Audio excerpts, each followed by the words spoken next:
Today we'll be continuing our series of analyzing hands from the Triton cash game in Montenegro. This time we'll be examining a duet of hands played between LLinusLLove and TonyG, two players who perhaps could not be more different in terms of playing style and demeanor. Decided to let him tell me fuck 20. you, that he's very rich. So tomorrow they're gonna fight like one day. I like for the whole. I like when people try to prove our That's very kind. So we are straddling. It's a bit. You get to have 2 cards every hand? I don't know. That's a true They haven't story. told They might only give you 1 card. Okay, and first hand here, LLinusLLove is going to 3-bet to 68,000 of ace-9 suited. Maybe aces. Tied in. Tied in. So ace-5 of hearts for TonyG, going Well, to start cheers to with these call. clubs and the turn in the ring. TonyG opens under the gun +1 to 20k with ace-5 of hearts. Linus 3-bets 3.4x with ace-9 of spades, and TonyG calls, all of which are relatively standard plays. These suited aces are great candidates to both open with and to 3-bet since they block aces and strong ace-x combos, and when called have the opportunity to of course make top pair and nut flushes, and in the case of ace-5, wheel straights. 110? Yeah. Both players get a piece. Yeah, I would play it all the same. Just felt like a. Linus, It does, yeah. It was What? their Is that trap. your wine? That is my wine. What do you think about drinking a little? That's what I'm doing. I'm confused by this proposition. The flop comes 7-9-5 rainbow. Tony checks and Linus continues with a 32% pot bet. Thinking about Linus's overall strategy here, on the one hand, as the 3-better, he should have a significant advantage in overpairs, but on the other hand, Tony as the 3-bet caller should have the advantage in sets on this middling connected board. As such, this flop is likely somewhat neutral between the players, as evidenced by the equities, which point to a mixed strategy in Linus's shoes. Accordingly, we see that the solver is betting with a number of its strongest holdings, namely sets, overpairs, and top pair with a strong kicker, predominantly checking with its medium strength hands comprised of weaker pairs, and then adding in some bluffs with its air. Specifically, we see that the solver prefers betting with the ace-9, as this hand is strong, but is vulnerable to numerous runouts and therefore could use protection.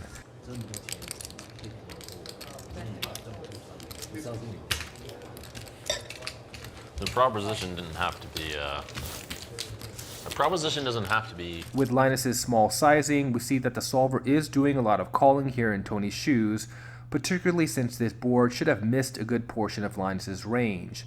We see PO calling with all made hands, all front door draws, as well as many of the stronger Broadway holdings with the backdoor flush draw. And we see that the solver also sparsely mixes in some raises with some sets, overpairs, top pairs, and draws. Sorry, It doesn't have to be clear. mistake. It doesn't. You You have demonstrated that. Fish. Yeah, fish. It's in your name. I am fish. You are fish.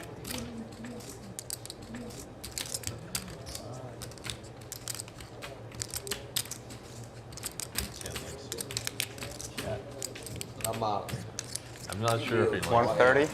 She might not like. We joke a lot with each other, back and forth.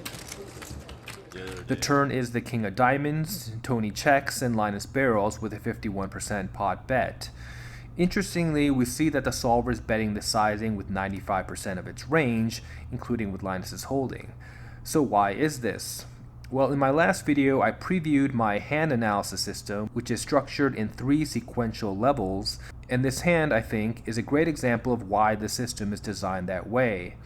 In most scenarios, the overall tendency of the range will heavily influence the overall tendency of each hand class, and in turn, the overall tendency of each hand class will often heavily influence the strategies for the hero's specific hand. But the reverse is never true. That is, blockers or unblockers for a specific hand will never dictate how an entire hand class should be played, and the tendency for a single hand class in isolation will never dictate how the entire range should be played. In this case, the king is much more favorable to Linus's 3-bet aggressor's range, since only he should have top set here and also the advantage in strongest top pairs. As such, with the relatively short SPR, the solver leverages this advantage to bet the entire range, even hands that you typically would not think to bet here in a vacuum. For example, the fact that Ace-Jack potentially has showdown value and has no straight or flush draw does not matter, and the solver bets it 100% of the time. Additionally, the fact that Linus's second pair is not very strong on this board against a 3-bet caller does not alter the strategy, as this combo is also bet 100% of the time. In other words, focusing only on the specific characteristics of our hand or hand class, instead of first considering the tendency of our entire range, will oftentimes result in a significant deviation from GTO. Conversely, by using GTO check's tier-based sequential analysis, we are often able to simplify the game because there will be many scenarios, such as this one, where we can form our strategy at the higher level of abstraction without having to drill down to the finer grained details, such as figuring out equity distributions or the effect of blockers and unblockers. And this simplification still allows us to retain most of, if not all of, the EV from the GTO solutions. Some people may think that you should be making an exploitative adjustment in this spot to account for the fact that a loose maniac like TonyG could show up here with all kinds of random shit, including a number of weak King X combos and some trashy 2 pairs. However, contrary to the belief of some, a loose aggressive player's wide range is not a strength, but rather a weakness. Right, if we rerun this sim but give TonyG 100% of all combos, which I refer to as the donkey or Mike Postle range, we see that his equities and EV drop dramatically on both the flop and turn. This is despite the fact that the donkey's range contained 100% of all nuttish combos. Since poker is a game of incomplete information where each player does not know his opponent's cards, GTO relies on probabilities to dictate strategy. So although the donkey will always have the advantage in the absolute number of nuttish combos, he will almost never have the advantage in the proportional number of nuttish combos, which is much more important. Right, we see that the donkey has all the straights, sets, 2 pairs, and top pairs here, but as a percentage of his entire range, they are relatively low.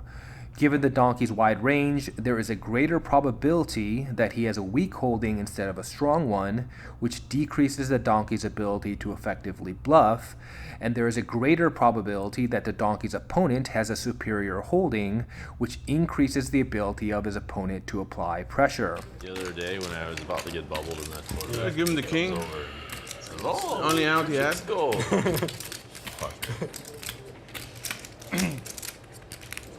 No, he does stuff like that to me too. One time I was playing on the app, and he was just railing the table, and I made a call on river. It wasn't good, and he Ace king? using the microphone. Good call. It's good. He was just railing. TonyG folds, which we see is the correct play from the GTO perspective, and we hear him rightfully scold the dealer for giving Linus the king. Of course, he's totally wrong and out of line here, but this highlights why understanding ranges is critical to GTO, and why the solver strongly recommended a bet in Linus's shoes regardless of his actual holding. Any reasonably skilled player should recognize that the probability of Linus holding a king or better, given his pre-flop 3-bet against an early position raiser, is relatively high, thus justifying Tony's fold.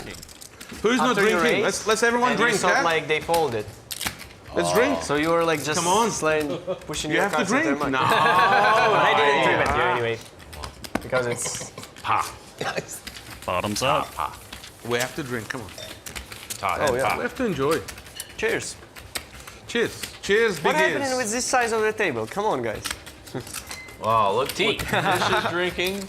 Ike's drinking. Yeah, Linus is all of fucking this, drinking. yeah. Linus is Even it's Linus like his is first drinking. live game ever. Even.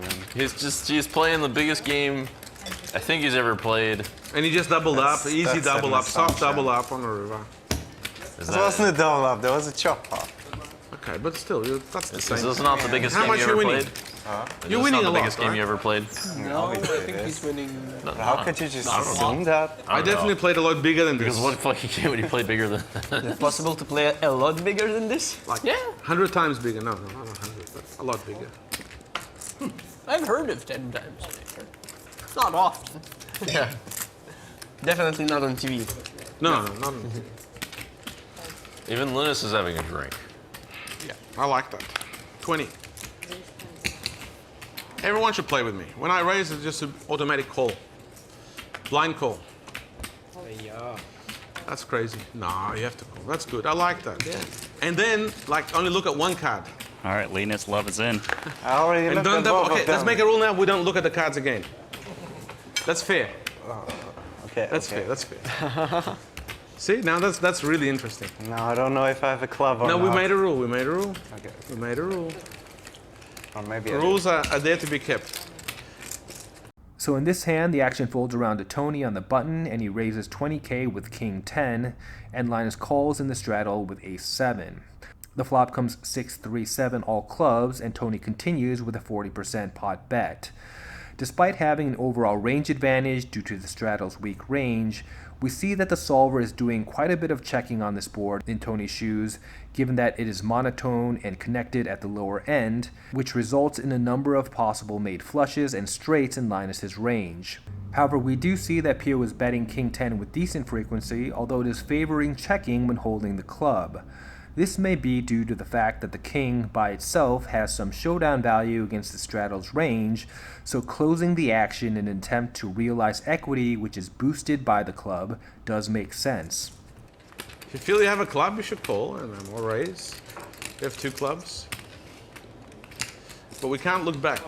He really hasn't looked at his hand. Linus calls, and we see that his holding and most of the rest of his defending range is primarily just calling as well on this dangerous board. Linus's strongest holdings, such as flushes, don't need much protection and will fold out a substantial portion of Tony's range with a raise, and Linus's medium strength hand should also be somewhat reluctant to raise, as they may already be crushed by the numerous possible flushes and straights that Tony may be holding. No, I've looked at my hand. No. I'm joking. I'm sure you've looked at your hand. If you didn't look at your hand, 40. you're the next hero. You're the next Isler or something. The turn is the 6 of diamonds, Linus checks, and Tony barrels with a 44% pot bet.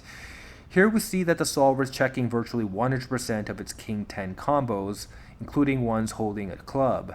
This paired low board now significantly favors Linus's range, which not only has flushes and straights, but a number of full houses and trips as well, so Tony should be doing a decent amount of checking. Additionally, the king has some marginal showdown value, and there are better bluff candidates here, such as combos holding the ace of clubs, or combos with both a flush and a straight draw. Given that Tony's button range is relatively wide, from a GTO perspective, he needs to be selective in choosing his bluffs to avoid over-bluffing, and king 10 off is not an ideal candidate in this spot. I'm not even on that crazy. Like I would. It's friendly. Put 40 in and then something on the river. 80 on the river, maybe. So Linus check Very calls friendly. again.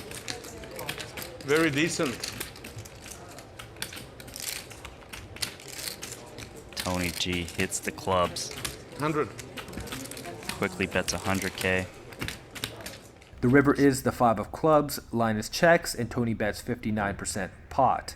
Here we see that the solver is not betting at all with the 10 high flush, and really only starts betting with the king high flush, and when it does, it utilizes the smaller 33% pot sizing. Although Tony's hand is relatively strong, we need to keep in mind that 2 medium-sized bets have already been placed on the flop and turn, which Linus called, which means that on this board, his range is mostly uncapped. Linus's range could have a number of straight flushes, quads, full houses, and stronger flushes, which makes reopening the action with a bet a risky proposition. This has been a Tony G show. Call? No, call. I don't have a club. Oh my god. 2 red cards. That's what I'm saying. I folded the nuts, Tony. But you can't do that. You have to call. Come on. That's not fair. I I'm was like good playing on- blind with you and you can't even play it with a blind man. You can't play a blind man. You can't pay 100,000 to a blind man on a river. Linus folds, and we see that Pio is primarily folding here as well. Many of Tony's semi-bluffs have made straights and or flushes on the river, and Linus's ace also blocks some of the bluffs in Tony's range. Accordingly, we see that all of the possible nuttish hands on this dangerous board have crammed down the equity of top pair top kicker to just 23%, justifying the fold. I think there may be some, perhaps more on the exploitative end of the spectrum, that would be inclined to bluff catch here against a maniac like TonyG, who could literally show up with any 2 cards. But bluff catching based purely on a read, in my opinion, points to one of the inherent flaws of a predominantly exploitative-oriented strategy, in that it is very difficult to objectively and accurately modulate. When facing a loose and aggressive player, we all understand that in general we should be calling wider than usual. The problem is in quantifying this adjustment in a manner that doesn't end up causing the exception to swallow the rule. Right, everyone, even wild maniacs, get the same theoretical distribution of good hands, so we can't just assume that they always do not have the goods. And in fact, this is how many lags win money, by goading their opponents to play back at them in an exploitative manner. This is not to say that exploitative considerations aren't important. They can be incredibly important and, in my opinion, should be used extensively. However, in order to avoid becoming an armchair psychologist and falling into the rabbit hole of doing things like scrutinizing the villain's neck pulse for a sign of weakness, I personally only utilize exploitative considerations at the very end of the analysis, essentially as a tiebreaker when GTO advises a mixed strategy. This protocol ensures that I do not veer too far away from GTO, and it keeps me fully tethered to fundamentally sound play. So that's the video for today. Thanks for watching, and until next time, stay balanced.